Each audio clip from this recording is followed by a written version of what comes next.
Good morning, class! Hiya, it's Hannah, and welcome back to another video. If you hear some background noise, there's a construction going on, just don't mind that, don't mind it. So it's that time of year again where we all prepare ourselves mentally, emotionally, and physically for online school. I know that all of us are struggling and we're all facing our own set of challenges in terms of the online setup. Therefore, I have made this video to help you out. So these are a few things that I picked up in the previous school year and things that I've just learned all throughout that definitely helped me survive an online school year, and I hope that it will help you as well. We're all just learning from each other. We're all going through this process together. If you have things that have helped you survive a school year, feel free to comment down below. Just think of this as a conversation from a friend to a friend. This can also be an online school survival guide. What's that? The Nickelodeon show? Men's Declassified School Survival Guide. Yeah.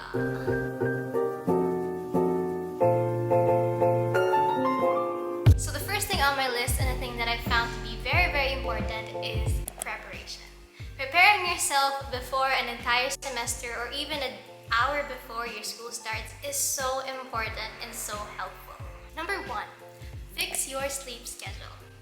I know that throughout the summer or throughout the duration of your break, you have not been sleeping early. And I know that because that was me too. And you're gonna have such a hard time waking up early, especially if you have like a 7 a.m. class. So what you have to do is to fix your schedule ahead of time. Practice waking up early, practice sleeping early, and establish an evening routine that will help you get your beauty rest and keep you at peace before the storm. Di naman, grabe naman yun. That will keep you at peace before school starts. And also, you can ease yourself into it. You don't have to go from 0 to 100 right away. You can do it slowly. You can do it hour by hour. What I like to do is I like to do it 2 weeks prior my first day. So I'm gonna start sleeping at 10 and then sleep at 9, start waking up at 8 and then start waking up at 7. Try to ease myself into my new morning routine that I will be having for the next 10 months. I know it is so easy to wake up 15 minutes or even 5 minutes before your Zoom call opens.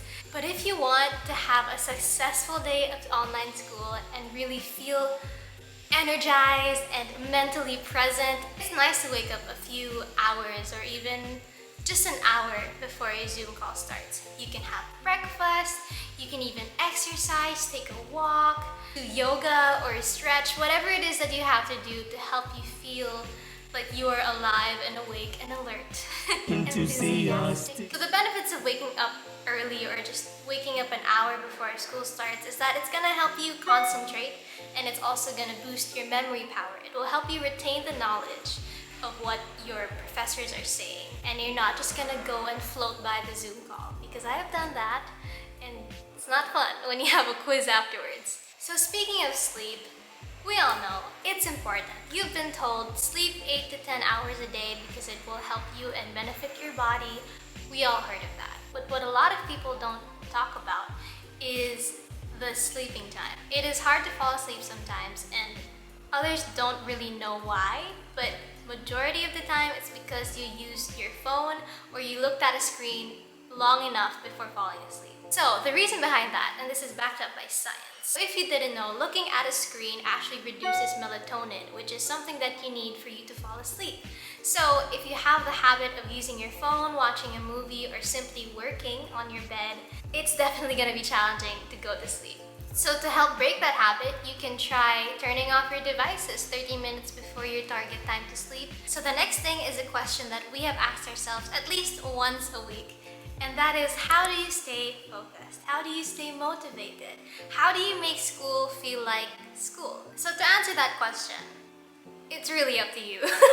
Honestly, I don't have anything to say about how you can stay focused, but these are things that are pretty general, and they may seem like little things, but honestly, I've tried them before and they really, really help. One of the things that will help you work smarter and even healthier is to establish an environment for yourself.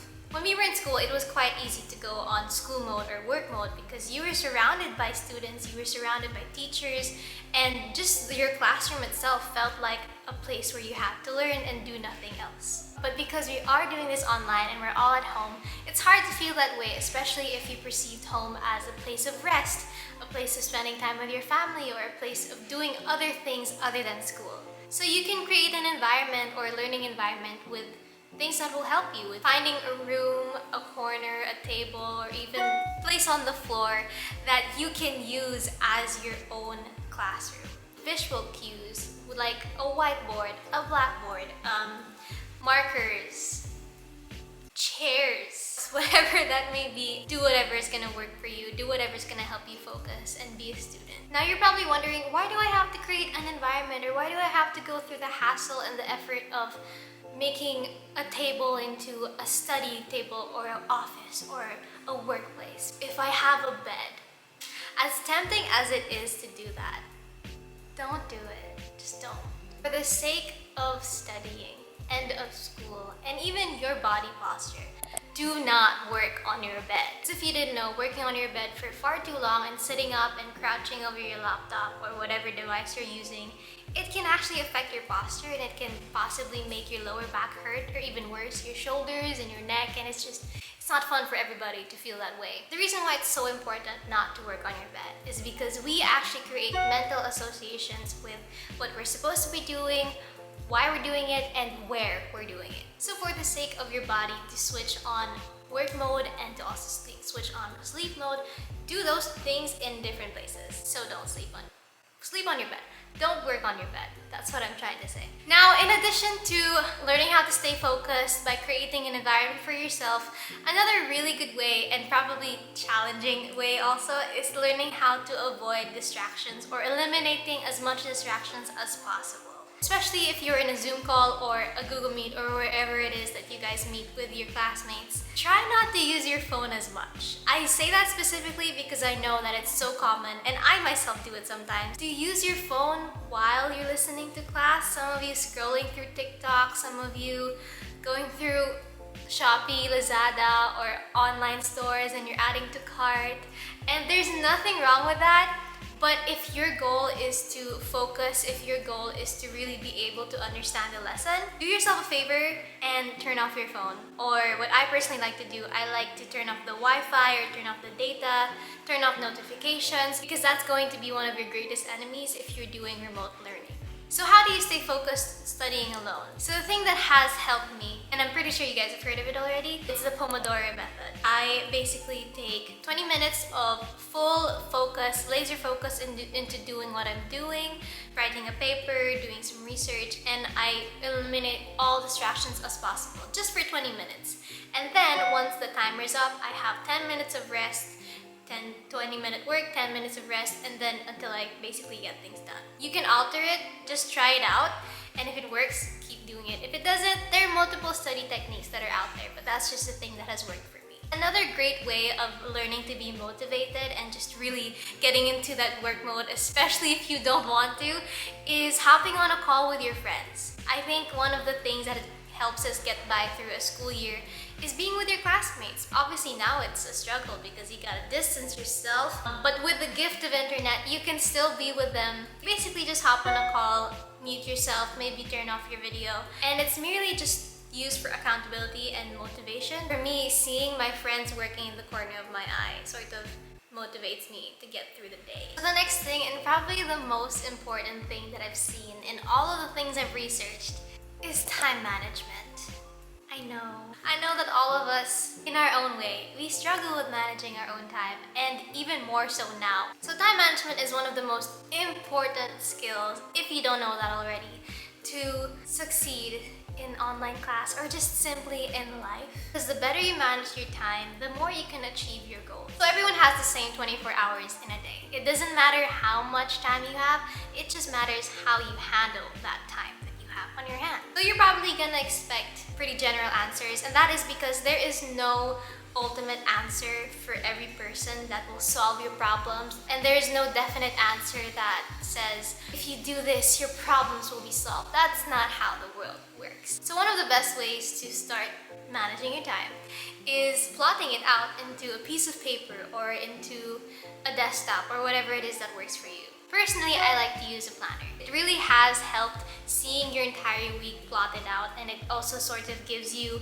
that mental association with the days that you're doing, if that makes sense. So this is the planner that I have, and I have the days of the week plotted out. It's a weekly planner, and in each day, I have my own set of to-do lists of what I have to get done, what is due on that day, what do I have to start on that day, and etc. So just as an example, this is what it looks like. Don't mind the things that are written on it. Sometimes it's very helpful to put on a little quote that will help you go throughout the week, especially if you know that it's gonna be a hard week. Or if you're not the type to have physical planners, there are multiple apps out there that are gonna help you in terms of making your own schedules and even writing out the things that you have to do in detail.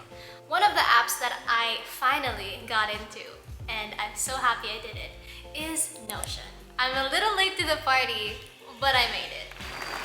Thank you.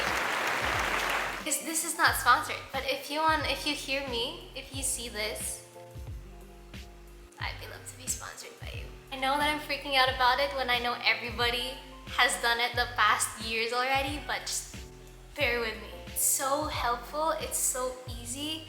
It is perfect for taking notes if you don't like writing them down. You can do everything. You can put videos like this, and then you can write things up there and down here. Basically, these are the apps that you can try out, and I've heard many great things about it. In line with managing your time is also learning how to not procrastinate or cram. There is a solution to that, but I know that everyone has their reasons as to why they decide to do things last minute, and no judgment. For me, and for many of the people that I know, what they do to help sort of discipline themselves is repeating this phrase, and it's pay now, play later. I'm sure you've all heard of it. I like to really put that in my head, especially when there are times where I do not want to continue working on a certain project, but I know that I have to, or else I will blame myself in the following days. It's basically having the self-discipline in order for you to benefit from it afterwards. People respond to deadlines very differently. There are people who have deadline anxiety, there are people who get stressed out, and others would rather have deadlines because it helps them reach their goal a little bit better, I guess. So one of the best ways to eliminate having all that stress is just setting a deadline for yourself. Setting a deadline for yourself is really helpful. So let's say you have something due on Friday. You set the deadline for yourself on a Wednesday. So that sort of gives you enough time to fix the output that you have to give, and you're not cramming and you're not submitting even if you're not proud of it. Now on to projects. I know that projects can be one of the main things that really get to the core of every student, and it makes them so stressed. But if there is a certain project that terrifies you and it's a little too big for you to comprehend and you're so scared to the point where you don't even start, I think the best way of starting out a really big project is by breaking it down by task. Do you have to do research? Do you have to gather group mates? Do you have to make a PowerPoint? Do you have to do this? You have to do that. Basically, the things that are necessary in order for the task to get done. And then once you were able to break down that task, you tackle that task one by one. Don't try and overwhelm yourself thinking, oh my gosh, I have to research. Oh my gosh, I have to gather group mates. I have to gather evidence. Do it one by one. Do it one task at a time. And I promise you, every task that you tackle, you're getting closer to what you have to do. And another thing that will help you try not to put off studying is learning how to make it enjoyable for yourself. You know, listen to music while you're reading. Maybe write a song or write a rap about it. Make a drawing that summarizes your lesson. Basically anything that really helps you get through and will benefit you, do it. And with all of these things being said, do what works for you. If things don't work, if a certain study technique doesn't work, a certain manner of studying doesn't work for you, then don't force it. Try to find what type of learner you are and then work from there. With that being said, this leads me to my last point, and I think one of the most important things that has to be said to a student, apart from studying hard, is learning how to prioritize rest. Rest is just as important as work and vice versa. You have to prioritize rest just as much as you prioritize doing schoolwork or any other work in that matter. So one of the best ways you can do that for yourself is number one, choosing a day of no working in a week. So for me, that's Sunday. Sunday, I don't do any work. I don't do anything involved in school or just anything that stresses me out. For you, that can be Monday, Friday, Wednesday, whatever day of the week that is. Choose that and live in that day filled with peace and rest and doing whatever it is that helps you get your mind off of things. One of the things that I read and really stuck to me is exhaustion is not a requirement for success. At the end of the day, your well-being is more important than anything else. Especially now in a time where we're dealing with something really, really big and it can be overwhelming sometimes. The best thing you can do is focus on your well-being. Now that doesn't give you an excuse to completely forget your schoolwork and say, I am resting and I'm not gonna do anything, and to the point where you fail. What I mean is, balance your time with rest and work. There's no shame in putting yourself first sometimes. You deserve a break. You can take time to rest. You don't always have to be working all the time. You deserve to take time for yourself and to relax. And not only as a student, but as a human being, you need to rest. It does not make you weak. It does not make you incompetent. It doesn't even make you lazy. It just means that you care for yourself. And I think that's the best gift you can give to yourself. And so with all this being said, to end this video, this is my advice in a nutshell. Take it one day at a time and keep going. Keep going because this is definitely something that's worth enduring. Acknowledge the bad days, be honest with yourself. We're all gonna have mental breakdowns, we're all gonna be overwhelmed, we're all gonna be stressed, and that's why it's important to take it one day at a time. Practice kindness. Practice kindness to yourself. Like I said, prioritizing rest and doing self-care and doing whatever it is that will help ease your mind from all the stress that you've been having. Practice kindness to everybody else around you. Every single person has their story and they're all struggling and being challenged by online school in their own way. So practice kindness with everybody around you, to your classmates, to your teachers, and even to the faculty members and the staff of your school. They're merely just trying to cope just as much as you are. So if you can, help out the classmate who's having a hard time understanding a lesson. Initiate a game night to help bond your classmates, your blockmates, in order for you guys to make school fun and enjoyable. From a student to a student, a friend to a friend. You're not alone. We're all in this together, and we will get through it. Just know that there's such a great path out there for you, and this is just a little bump on the road, and there are people in your corner who are cheering you on. And that is my school survival guide for the year 2021 to 2022. I hope that you guys learned a thing or two. I hope that I just wasn't babbling around. But these really are things that have helped me, and I hope that in a sense it will help you too. For you who is in school, or for you who's struggling and who's having a hard time, you're doing great. Here's a cookie. Have it. Be proud of yourself. Thank you so much for watching. I hope you learned a thing or two. Like and subscribe. And I will see you in the next one. Bye!